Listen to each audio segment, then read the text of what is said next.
Hello, how's it going? Welcome to a retro shtick.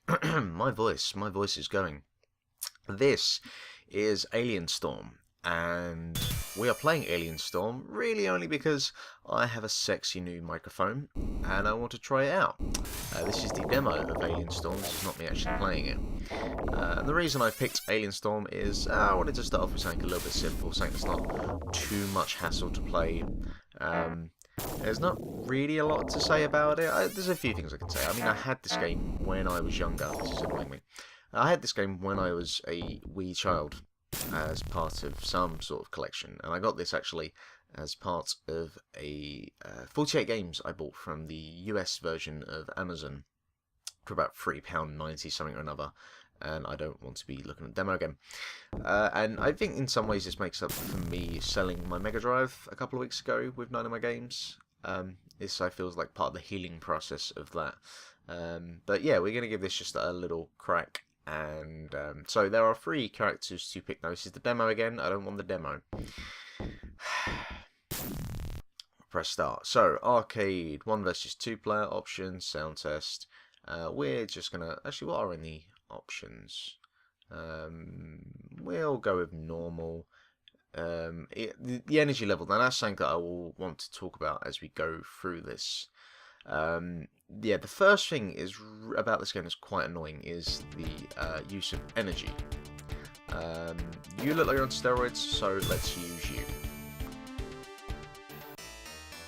So the game is just your standard side-scrolling beat 'em up. There were plenty of these back in the day. And the thing about Alien Storm is it looks every bit the early Genesis or Mega Drive game.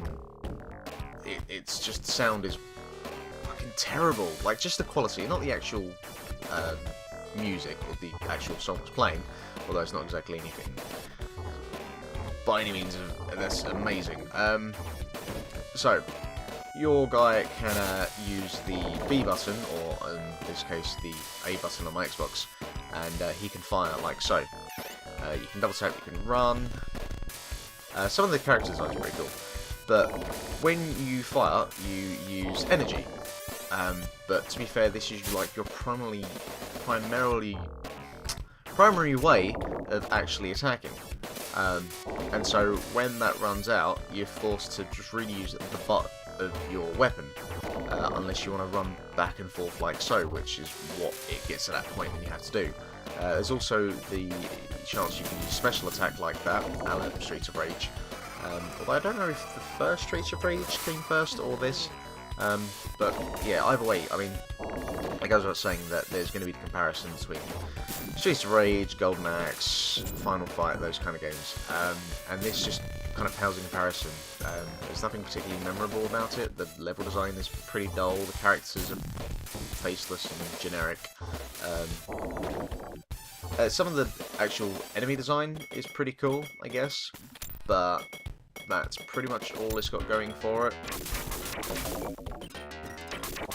But yeah, again, just the actual audio quality, it just sounds every bit like an early Mega Drive game.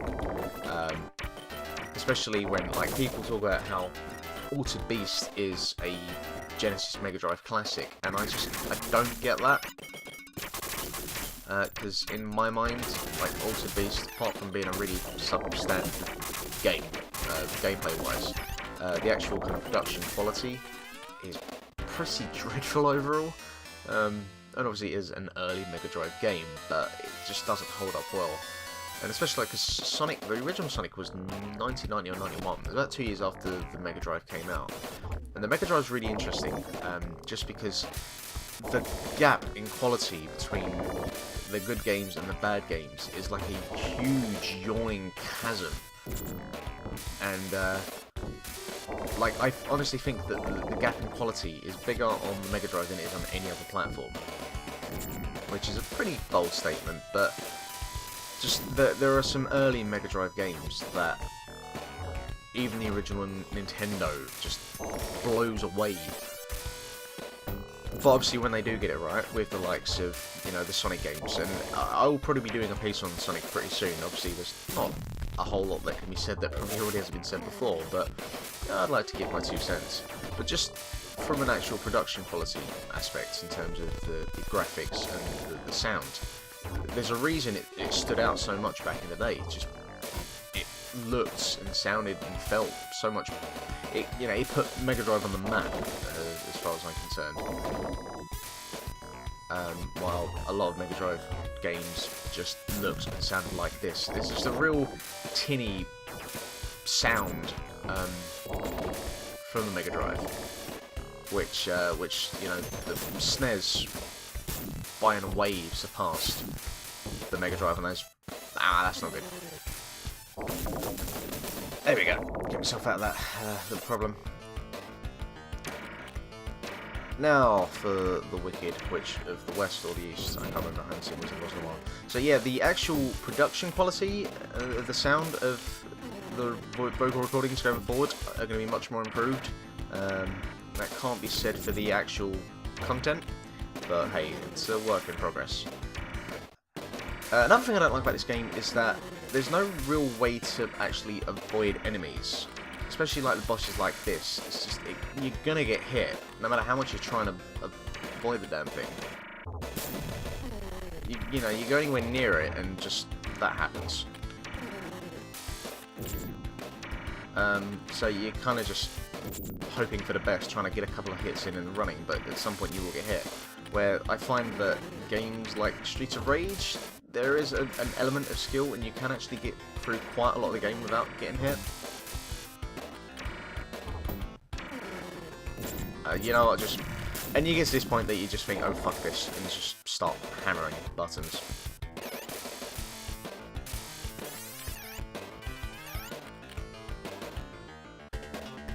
So, there are several levels, or types of levels in Alien Storm. You've seen just the standard side-scrolling section, and there was the more first-person shooter-based section. There's also this as well, which is a kind of endless running path where you just have enemies and you need to avoid them and fire at them and all that good stuff.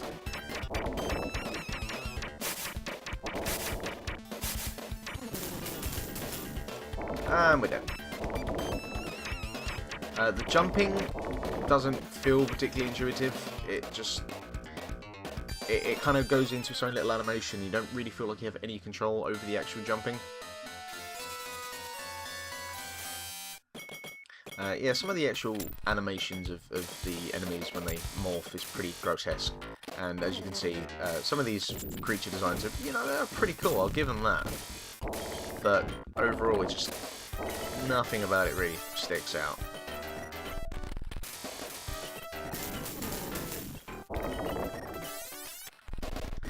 We'll probably only play for a little bit longer, because you got the general idea, because the game is this throughout really. It's for its time, it's pretty cool. As part of a 48 package deal for £3.89, it's, it'll entertain you for 5 minutes, but there are so many better side-scrolling beat-em-ups from back in the day.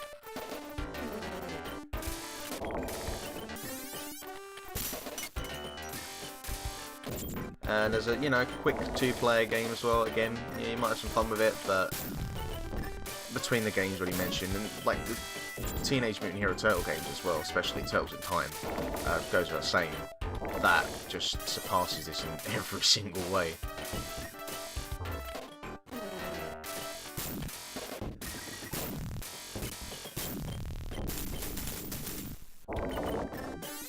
Now let's do one more first-person section part, and then we will call this a day. So these bits are actually pretty enjoyable, and this kind of reminds me of the, I think it's the arcade Terminator game. It's just like a fixed screen that goes across.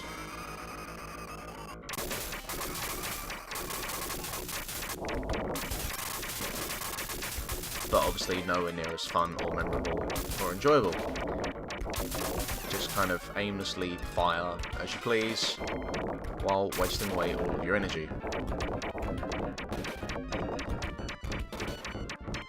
And as you can see, some of the creatures in the background, they got some really cool alien designs, but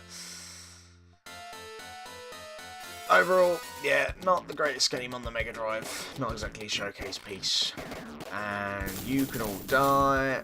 Yeah, so this has been Alien Storm, and I've been Mark Robinson, and I told you to die. Thank you very much. So, yeah, we'll see you again next time.